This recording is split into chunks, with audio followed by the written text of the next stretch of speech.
Ça fait un certain temps maintenant que je me suis acheté un petit plaisir pour mon anniversaire il y a 6 mois maintenant. Pour ceux qui me connaissent depuis longtemps savent que j'aime beaucoup les voitures japonaises. Je suis pas le seul à aimer cette voiture. Je suis pas le seul à en avoir une également, c'est assez populaire comme voiture. Ça reste néanmoins assez rare d'en croiser sur la route étant donné qu'en Europe en général il n'y en a pas eu énormément de vendus. Il y en a eu 150 000 de vendus dans le monde. Sachant qu'aujourd'hui, à mon avis, il n'y en a plus que le tiers, voire le quart qui roule encore parce que bon, c'est une voiture qui a été beaucoup modifiée, beaucoup driftée. La mienne, vous allez voir, elle est impeccable. Je vais vous montrer juste un petit détail que vous allez tout de suite deviner. Après, je vous fais plus attendre. Les 3 petits points, la signature de la voiture. Voilà.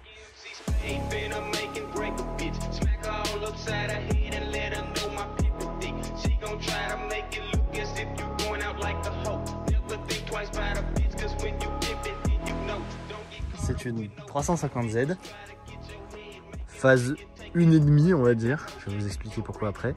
Pour les connaisseurs, ils auront tout de suite compris avec la couleur du logo. Voilà, alors on ne voit pas très bien, c'est bronze et du coup ça s'est argenté. Des jantes qu'on ne retrouve pas sur tous les modèles. Également les phares de la phase 1.1. Beaucoup disent que c'est pas Xénon, je vous confirme, c'est bien des Xénon, c'est juste qu'ils sont pas fous. Mais la voiture est 100% d'origine. Et quand je dis 100% d'origine, je parle même de la ligne d'échappement. C'est une ligne d'origine que j'ai réparée parce que quand je l'ai achetée, elle était cassée. Donc on est sur un modèle qui est assez exceptionnel en termes d'état. Elle a moins de 80 000 km. Et c'est une version donc anniversaire. Autrement dit aux États-Unis, une GT4. Du coup, visuellement, en fait, elle a rien d'exceptionnel par rapport à une phase 1. L'intérieur, c'est phase 1. L'extérieur, c'est une phase 1. Elle est reconnaissable par les jantes, le petit saupoudré doré et un gros détail, le contour qui monte à 7000 tours. Parce que la grosse spécificité de ce modèle, c'est que c'est les premières versions 300 chevaux. Je vais vous montrer ça. Le moteur, ce n'est pas une 313, donc en fait, c'est pas le bloc HR, c'est bien le bloc DE. 100% d'origine, y compris l'admission avec forcément un filtre sport de la marque KN. Il n'y a rien à refaire dessus, à part l'embrayage, mais ça, je vais vous en parler après. Et la carrosserie aussi. Là, ça se voit, c'est pas des moustiques qu'il y a là, c'est des POC. Voilà. Sans vraiment le savoir d'ailleurs, cette voiture en particulier, petite anecdote, me faisait rêver plus qu'un petit peu quand j'étais jeune. Parce qu'en fait, je me suis rendu compte que j'avais une Hot Wheels 350Z. C'était ma préférée, je l'ai encore parce que je l'ai retrouvée. Mais elle était noire avec des flammes rouges et c'était ma voiture préférée quand j'étais petit. Et bon voilà, maintenant je l'ai en vrai. Ça, c'est les petites anecdotes sympas. Donc ce qu'il faut savoir sur la Z, le coffre est pas top utilisable. Ce qu'il faut bien se rendre compte, c'est quand même qu'il y a de la place. C'est un gros volume de coffre, en fait, qui est juste cassé par cette barre anti-rapprochement à l'arrière, qui vient vraiment casser le gros volume de coffre, qui est vraiment très conséquent. C'est un volume de coffre énorme pour cette catégorie de bagnole. Mais sans cette barre d'anti-rapprochement, je peux vous garantir que ça glisserait encore plus à l'arrière. Mais quand il pleut pas, comme vous pouvez le voir où j'habite, il y a ce qu'on appelle des Alpes, les montagnes, voilà. Donc là, je suis dans le 74, pour ceux qui se demandent. C'est un putain de jouet. Alors, en gros, si vous avez envie de glisser, elle glisse. Un clutch kick et elle est partie. Et si vous n'avez pas envie de glisser, en fait, elle ne part pas. C'est assez fou. Mais même les aides désactivées et tout, sur sec, c'est une voiture, vous prenez des jets dans les virages. C'est vraiment un châssis bien travaillé. Non seulement on a des sièges en cuir relativement confortables pour son époque et son prix. Avec les sièges chauffants, c'est plutôt pratique. Mais non seulement on a ça, mais en 2003, ils nous ont foutu une Sono Bose, je pense, dans le plus haut de gamme de l'époque de ce qu'ils savaient faire. On a 2 médiums juste derrière les sièges. J'ai un boomer juste derrière mon siège conducteur. Donc déjà, quand c'est bien réglé, ça pète un peu fort. C'est pour ça qu'il y a un joli poste. L'ancien propriétaire a mis un très bon poste. Et bien réglé d'ailleurs. Une fois bien réglé, c'est vraiment très agréable.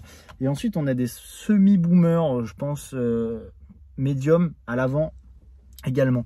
Ce qui fait qu'en fait la sono elle manque pas du tout de grave, elle manque pas du tout non plus de profondeur et tout. Enfin vraiment c'est pas une sono extrêmement puissante, mais elle a un très bon son en fait, et c'est très suffisant. Alors déjà, je suis plus dans la même tenue. Là on va aller essayer la voiture. On n'est plus du tout le même jour, hein. Il s'est passé une semaine entre les premiers rushs et maintenant. La voiture est toute sale, je ne l'ai pas nettoyée, mais on s'en fout parce que ce qui nous intéresse ça va être le moteur et l'intérieur de la voiture. On va aller l'essayer quand même sur une route de montagne, parce que c'est une voiture qui a un bon châssis, qui est bien travaillé et qui dans les virages tient extrêmement bien, et que si on veut pas qu'elle parte, elle ne part pas. Donc somme toute une très bonne voiture aussi de montagne comme de drift. Pour le coup elle sait faire les deux trucs.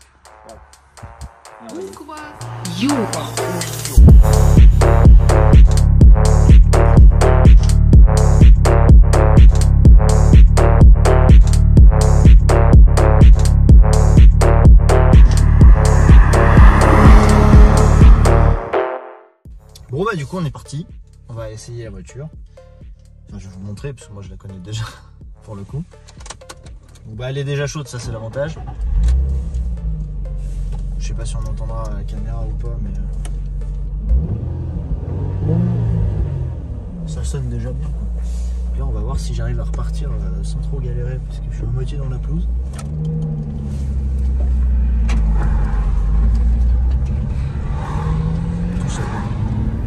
Donc je disais qu'il y avait quand même du monde sur la route.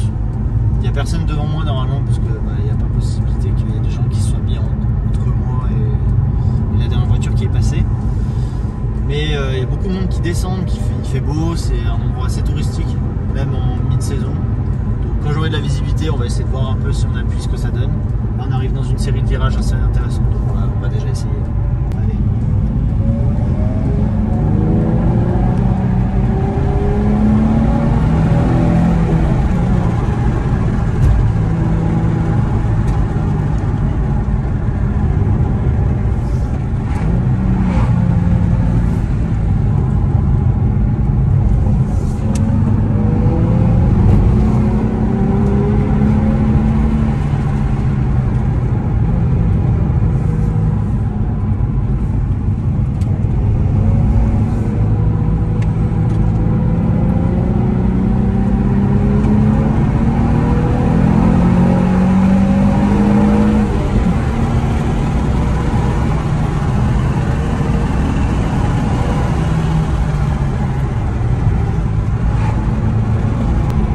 Sur la route qu'il y a pas mal de traces de drift.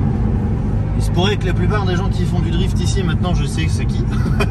C'est pas moi, mais c'est un endroit assez réputé aussi pour le drift, notamment le parking du Semnoz. Mais toute la route en milieu de saison, enfin entre les saisons, je veux dire entre l'été et l'hiver, vu que le restaurant en haut il est fermé, les gens viennent faire du drift sur la route la nuit, car il y a extrêmement peu de monde qui viennent dessus. Un peu comme au Japon en fait, c'est comme ça que le drift est né. Donc d'un côté, bon, il reste là où il a toujours été, quoi.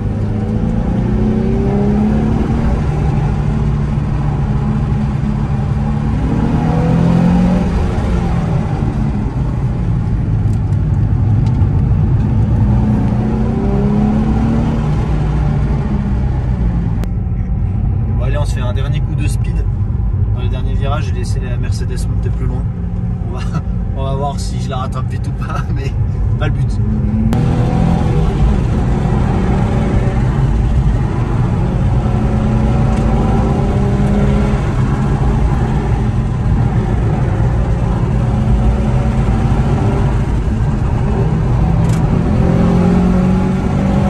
Ah bah d'un coup quand on passe les 5000 tours, ça marche mieux, hein.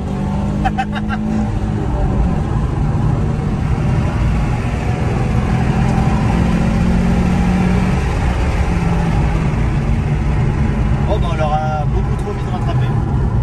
C'est un peu emmerdant. Alors au début je roulais un peu tranquille, je mettais entre 3 et 5000 tours. Puis après j'ai rétrogradé et puis bah, je sais pas si ça se verra dans la vidéo, mais le coup de fouet au-dessus de 5000 tours est assez radical, et du coup bah, tirer la deuxième, si on tire la deuxième jusqu'au rupteur, on atteint les 105 km/h. Donc en montagne on fait 2-3 grand max. Pas besoin de la 4, de la 5 et de la 6. Les vitesses qu'ils ont mis en trop, je pense. Ils ont mal dû designer la voiture.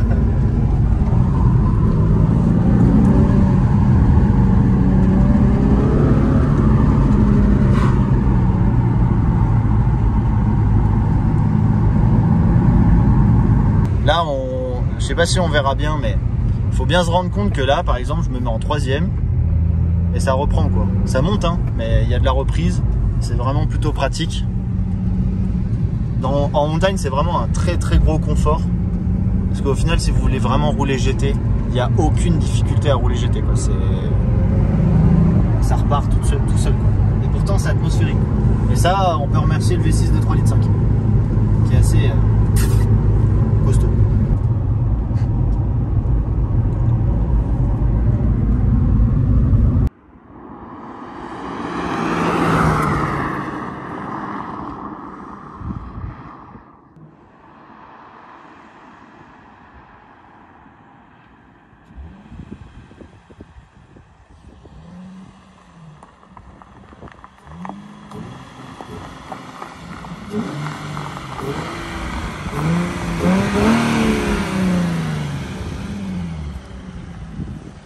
J'ai les mains dans les poches parce que j'ai froid en fait, parce que là il fait 5 degrés.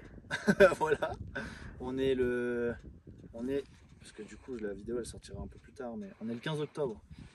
Normalement cette période fait encore plus froid, mais on a de la chance. Là je vous ai présenté du coup un peu la voiture comme à peu près comme je pensais.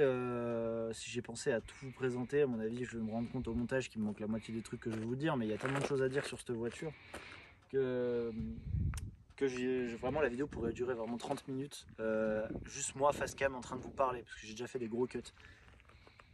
Donc voilà, la voiture d'origine, ce que ça donne.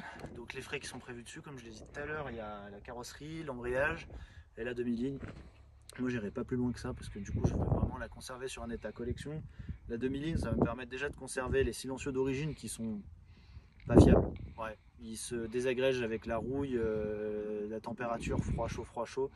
C'est une voiture somme toute très agréable à rouler, que ça soit GT, sportive ou quoi que ce soit. En fait, du moment où vous n'avez pas peur de la consommation d'essence, parce que c'est vraiment son problème, vous pouvez y aller vraiment les yeux fermés, parce qu'en fait, je dirais pas que ça coûte le prix d'une Clio en entretien, mais en fait en entretien ça demandera pas beaucoup plus qu'une voiture que Jean-Claude, père de famille, a.